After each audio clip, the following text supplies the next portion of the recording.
Benghazi. While Libya's call to lift an arms embargo is being rejected by the United States and Britain. The British Foreign Secretary says Libya needs a national unity government first. The country's neighbours, Algeria and Tunisia, have warned against foreign military intervention because they believe it will escalate fighting between rival militia.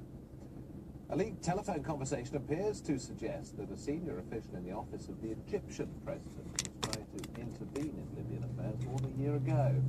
The leak is thought to feature Abbas Kamal and was trying to arrange a meeting between Sisi and Ahmed Gaddafi al-Dam, a cousin of the former leader Muammar Gaddafi. Rival political factions in Yemen have agreed on a People's Transitional Council. The UN mediator Jamal Panomar says it will help guide Yemen out of its political crisis. The agreement comes after the coup earlier this month carried out by Shia Houthi rebels.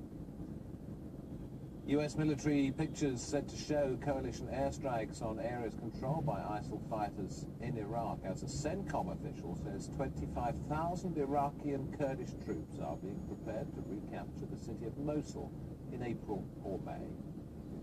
Turkey and the United States have signed an agreement to train and arm moderate Syrian rebels to fight ISIL. Military exercises are expected to start soon, involving hundreds of Syrian fighters.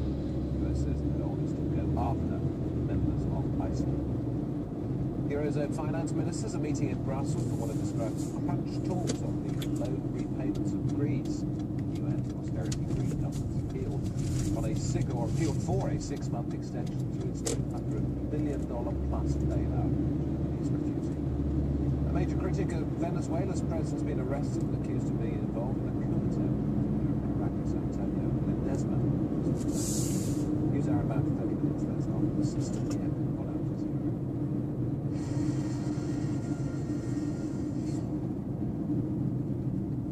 You know, prosecutors have a very unique power to take away your personal liberty. And you want to believe that prosecutors always act with the intention of seeking the truth. But sometimes prosecutors are blinded by their desire to win, to convict at all costs. And that can lead to wrongful convictions. Derek Hamilton and Tyrone Johnson believe that the prosecutors who handle their cases abuse their power. They are not alone. In New York City, wrongful conviction claims have skyrocketed. And in 2011, Brooklyn DA Charles Hines created a special conviction integrity unit to investigate these claims. This is the criminal justice system. It involves human beings. And when it involves human beings, it's not going to be perfect. Taylor Koss is a criminal defense attorney who was assigned as one of the first deputy DAs to the Conviction Integrity Unit. It's really easy for a newly elected district attorney to come in and say, I'm establishing a Conviction Integrity Unit. But what Mr. Hines was doing was different. He had been serving for well over, for 20 years. And he said, I acknowledge I might have made mistakes. And by I mean hundreds and hundreds of ADAs who have worked for me. But critics were claiming that the new Conviction Integrity Unit was just a political move by Charles Hines to help his re-election bid as district attorney. A lot of observers in the New York criminal justice system viewed the Conviction Integrity Unit as a smokescreen, that in fact it wasn't leading to a huge amount of reform within that office. I don't believe that we should have innocent men being convicted for murders that they did not commit. Hines' opponent, Ken Thompson, campaigned on the wrongful conviction claims piling up on the DA's desk. It's the end of an era. Brooklyn District Attorney Charles Hines, who has been in office for more than 2 decades, loses in his bid to serve a 7th term. And in 2013, Thompson made history by becoming the first candidate to defeat an incumbent in over 100 years. He promised to speed up the wrongful conviction investigations tied to Detective Louis Scarcella and others. Parolee Derek Hamilton hopes that Thompson will keep his promise. For 2 decades, Derek Hamilton has been fighting to overturn his guilty verdict for the murder of Nathaniel Cash in Brooklyn. Hamilton says he was in Connecticut at the time of the murder. Tell me where we're headed. We going to the hotel first. We're asking how it was the night before it happened. The reason why a friend of ours by the name of Lee Marvin had a going away party. The hotel was actually over here on the left, and that's we had the party at over here in Carpus on January 3rd. So you had plenty of alibi. Plenty of alibi, plenty of family and friends who could actually see me while we go away. the age that I met Kelly Turner. Kelly Turner is Derek Hamilton's strongest alibi witness. Turner was running a talent agency at the time of the murder and later became an admired New Haven police officer. At the time, Hamilton thought he could help Turner with her talent booking business in New York, where he had connections. So we agreed to meet the next morning, 11:15, 11 o'clock. Kelly came over to my room, picked me up, took me from there to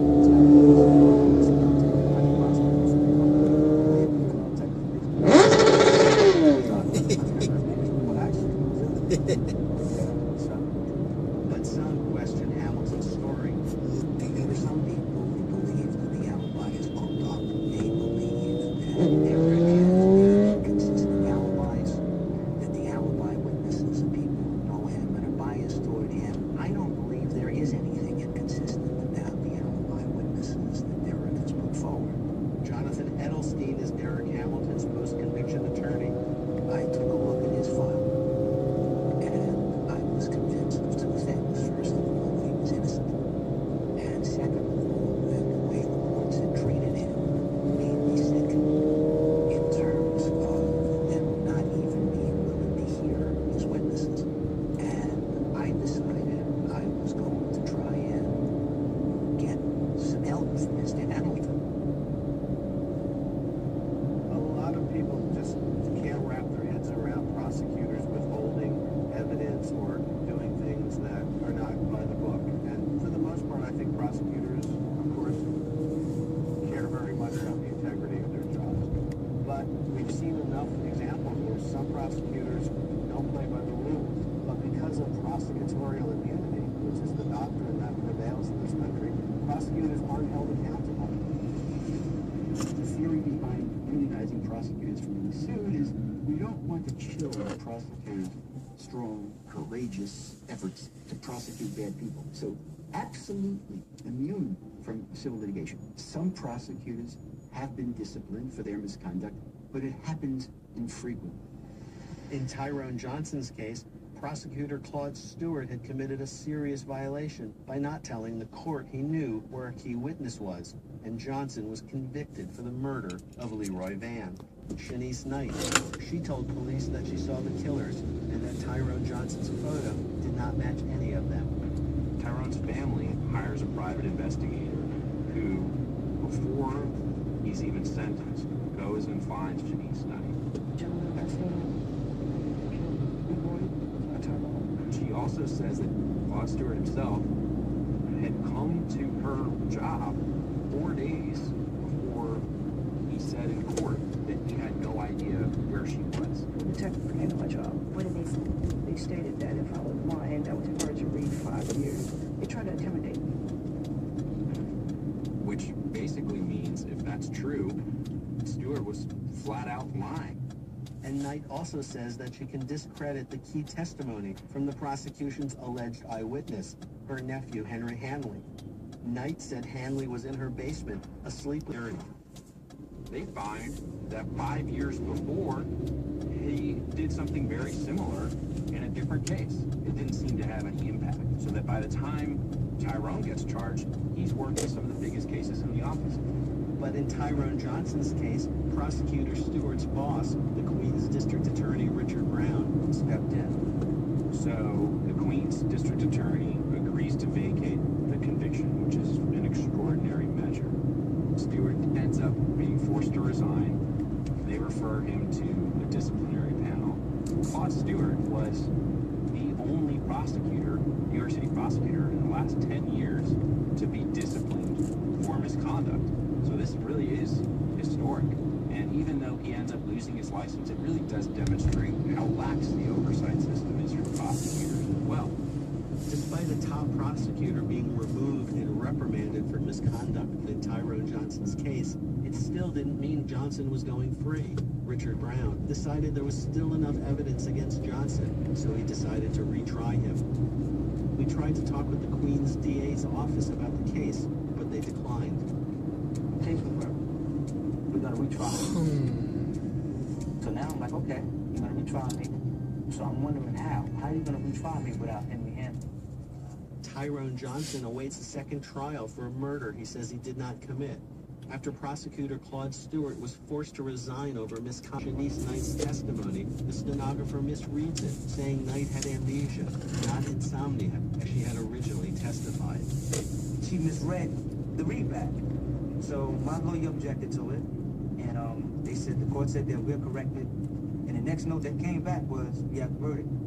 Ultimately, it's the testimony from Van's mother, once again, Mary Puryear, that seems to trump it all. He did Tyrone.